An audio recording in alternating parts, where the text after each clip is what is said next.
Good evening and welcome back to Football League World TV. The Fans Voice series is continuing on the channel, and this evening we're going to be taking a look at many people's favourites to go back and win promotion from the Championship, Norwich City.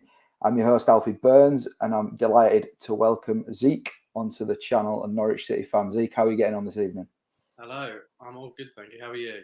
Yeah, I'm very well for a Wednesday evening, peak of the week, all downhill towards the weekend. So yeah, I'm good. Looking forward to getting stuck into some Norwich chat.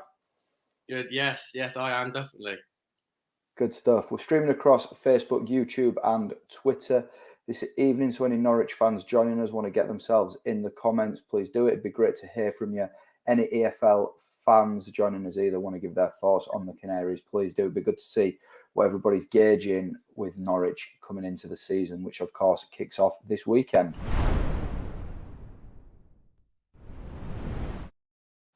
So Zeke, we're going to be looking ahead to 22-23, but first I'm going to make you relive last season a little bit, 21-22, another Premier League relegation for Norwich. What went wrong? What went right? Were there any positives to pull from another relegation? What went right would be a short answer, I think. I would struggle to even think of anything except for Pukki, but he always does. And I'd say that's probably it in terms of that. And we are obviously very, very lucky to actually have him still. But yeah, in terms of the negatives of it, well, we overspent compared to what Norwich normally do. So I think we spent 50 odd million, and we broke our transfer record one or two times as well. And these were on players that were not really proven, which then told in the end because they didn't exactly pull up trees. So I'd say transfers, they didn't really go very well. Daniel Farker sort of lost his touch, and I think he went on 10, maybe even 12 losses in a row, I think it was, from the end of the last one into this one, which isn't really good enough, obviously. And then there was a massive change in the sort of style of the play, and we got Dean Smith in, and it looked like it was improving, but I think that was probably just the new manager bounce, and he was sort of struggling to get these players doing what he was actually wanting, and it seemed like he was a bit shocked at the lack of sort of capability that we actually had. So yeah, and then it got a bit toxic. I think fans weren't really on side. Then there was a lot of issues backstage and stuff, and yeah, so it wasn't really the best of seasons, really. No, we were just discussing off air how sort of disappointing it must have been after the first sort of title win and then the relegation and then another title win. And you were saying you were expecting more, weren't you? I was, yeah. Especially after the championship, 2021, no, 1920, where we almost got to 100 points. I think it was 97 in the end. And it looked like we had pushed on. But then obviously we then sold Buendia, and we didn't adequately replace his output, because he got 15 goals, 16 assists, I think, in the championship. And then he was off, and we had Skip on loan, and then we didn't manage to get him back on loan, which we were hoping for. And yeah, so it didn't really end up very well. We didn't really replace Skip either. So we had a bit of a hole there, which meant that the defence were very open.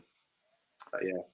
Let's talk about the key change last season. Then Daniel Farke, of course, moving on after a relatively, not relatively, a successful stint as Norwich City manager, and Dean Smith taking over. What were your thoughts on that change at the time that it came, and what are your feelings heading into the new season?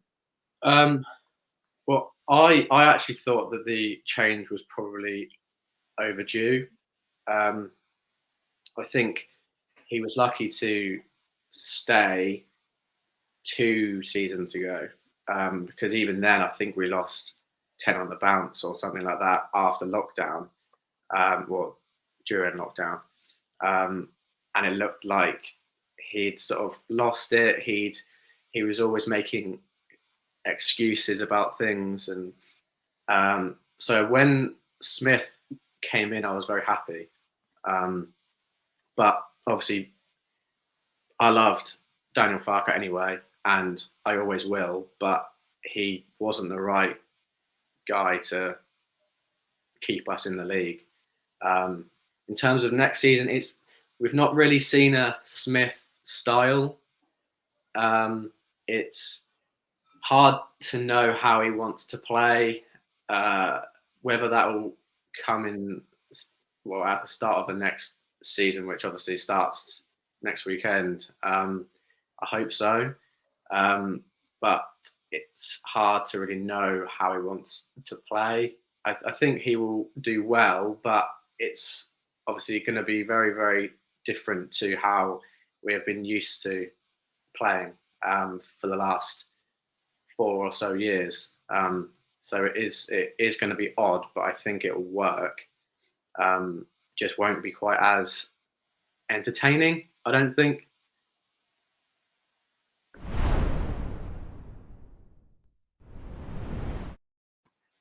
On to transfers then.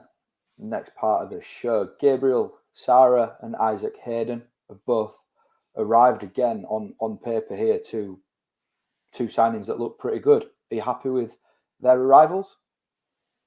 Yeah, they got Hayden done quite quickly, which I was pleased about, and I sort of was expecting that then meant that there would be another 2 or 3 happening quite soon after that.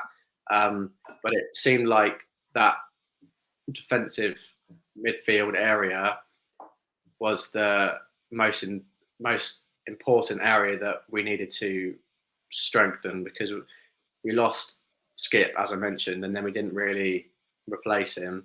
And then we had Norman, who wasn't really a defensive midfielder. He was more of a centre mid sort of style, but he was really good, and then he got injured, and we didn't have anyone else in there.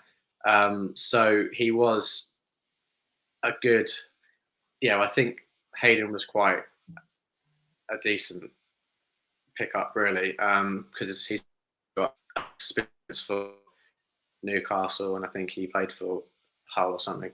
But yeah, and then Gabriel Sara, I haven't heard much about him, honestly, and he seems to have had a lot of injuries, which is the story of Norwich. Really, we've had a lot of injuries like that, and we've picked up players with not enough experience, and they seem to be injured a lot. But he looks like he's got a bit of Brazilian flair, which is quite nice. We've not really had anything like that since Buendia, because obviously they're around that sort of the South American area. So it's quite nice to know that we might have a bit of that again. But I don't know much about him, so we'll have to, wait and see until he gets on the pitch. The season starts this weekend. Then did you expect a little bit more to have been done, with it being, sort of Smith's first summer? I didn't really. I thought it would be maybe 2 or 3 in. I was expecting a couple more outs, like Max Aarons. I was expecting he would probably leave this season, and then maybe another 1 or 2. We've lost Zolis on loan, which I was quite annoyed about because I think he has a lot of potential, but he hasn't really been able to use it yet. And then also Lise Malou has just gone back to France. So that leaves us quite light in the midfield area. I think that leaves us with 4. So that I think we would need a couple more. And they are hoping to get at least 1 more. But yeah, I was expecting maybe 4 or 5 overall after it had actually ended. So we still have a couple of weeks left until it actually closes. So hopefully they will get another 1 or 2 in. But yeah. From an outsider's point of view, looking into Norwich, it's been great watching Emi Buendia the last 2 times you've been in the Championship. You've touched on him earlier in the show. I just wondered whether you think that there's a player of his sort of profile in the Norwich squad that can be that creative goal scoring, talent moving forward for Smith, or whether you think that that's something that needs to be brought into the club. Well, what I was quite intrigued about was whether Cantwell will have been used, and because it looked like it was the end for him, because he had sort of had a lot of issues behind the scenes, and then went on loan to Bournemouth with an option to buy for 12 million. They didn't really use him very much, so they obviously didn't take it up on us. So it was, I was expecting that he wouldn't be making many appearances, or he would have just left. But he played every pre-season match, and he looked like he was on it. And when he is on it, he's excellent.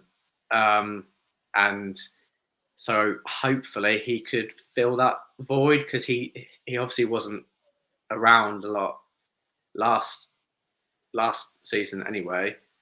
And hopefully that will then mean that now he's raring to go, and he's going to be picking up a few of those goals and assists. So I think if he does do well, then he could not replicate Buendia, but hit 10 and 10 possibly. But yeah, we'll have to see what happens there. You've also mentioned the outgoings that you maybe expected. We'll just move on to those. Teemu Pukki, of course, such a great goal scorer for Norwich in his career at Carrow Road so far. There was a fair bit of speculation surrounding him earlier in the summer. That must have had you quite concerned. It did a little bit, but then I thought about, so he's now 32. It's unlikely that anyone will really want to pay very much for him.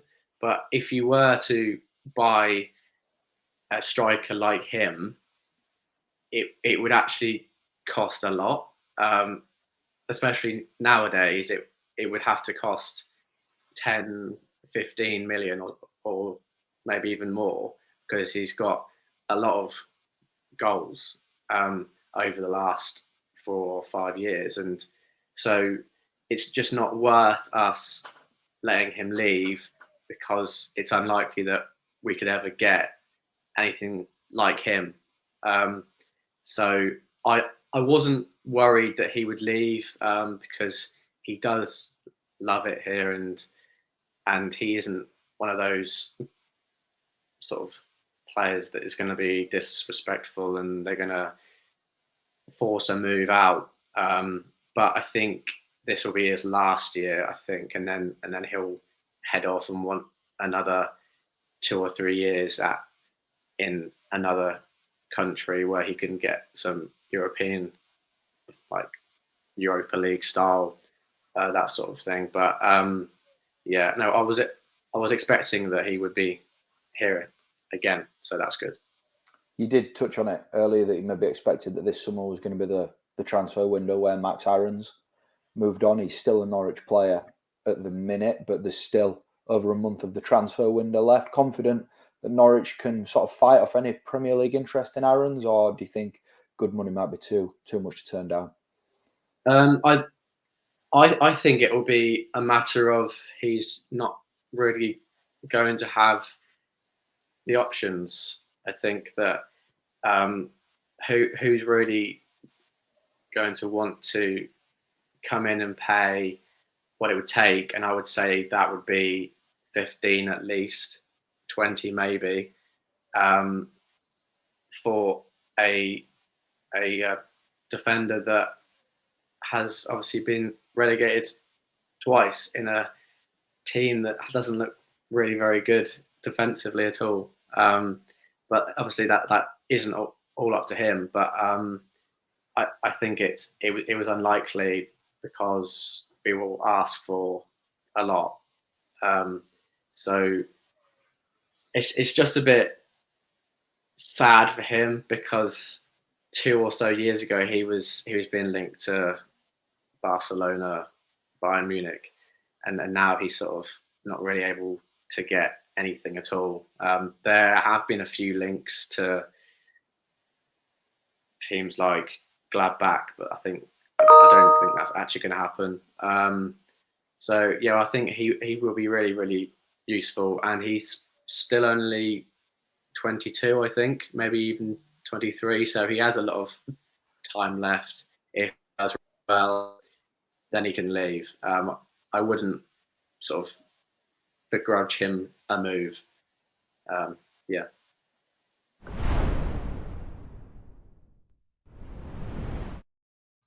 All kicks off for Norwich back in the Championship this coming weekend. Cardiff City away, followed swiftly by Wigan at home, Hull away, Huddersfield and Millwall at home, Sunderland and Birmingham away. Zeke, do you think that's a fairly presentable start for Norwich, heading them into September?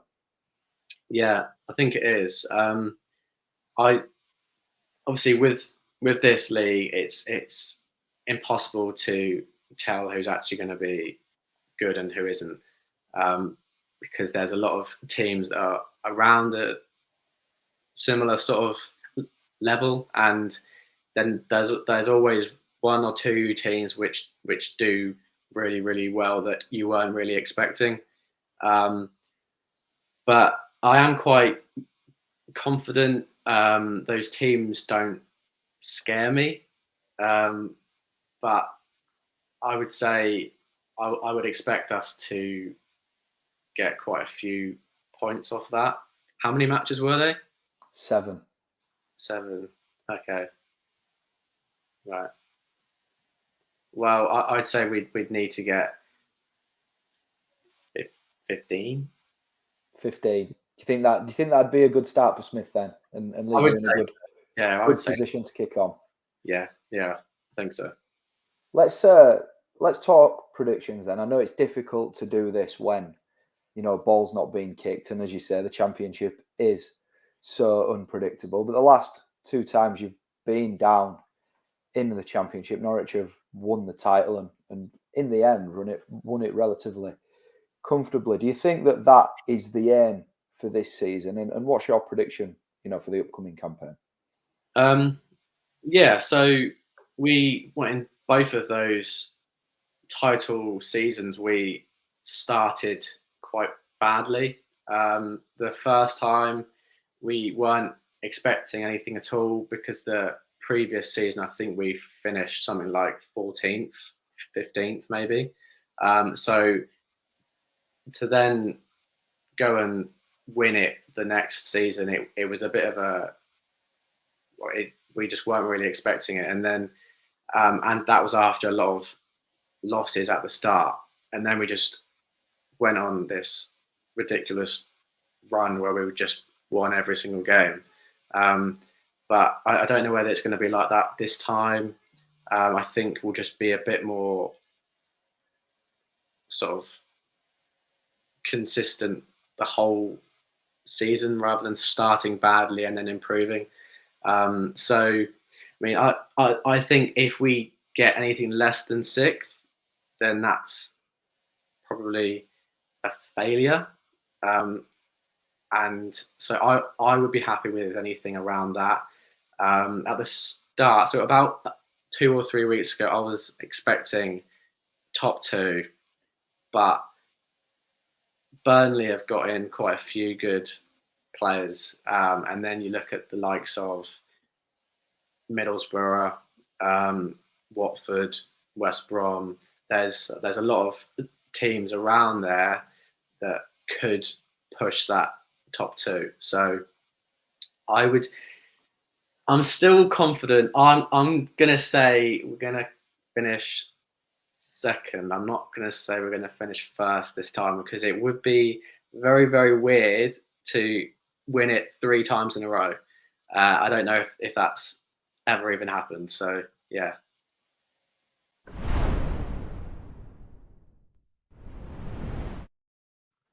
That concludes this evening's look at Norwich. Thanks to anybody that's joined us, and of course, thanks to you, Zeke. I hope you've enjoyed yourself.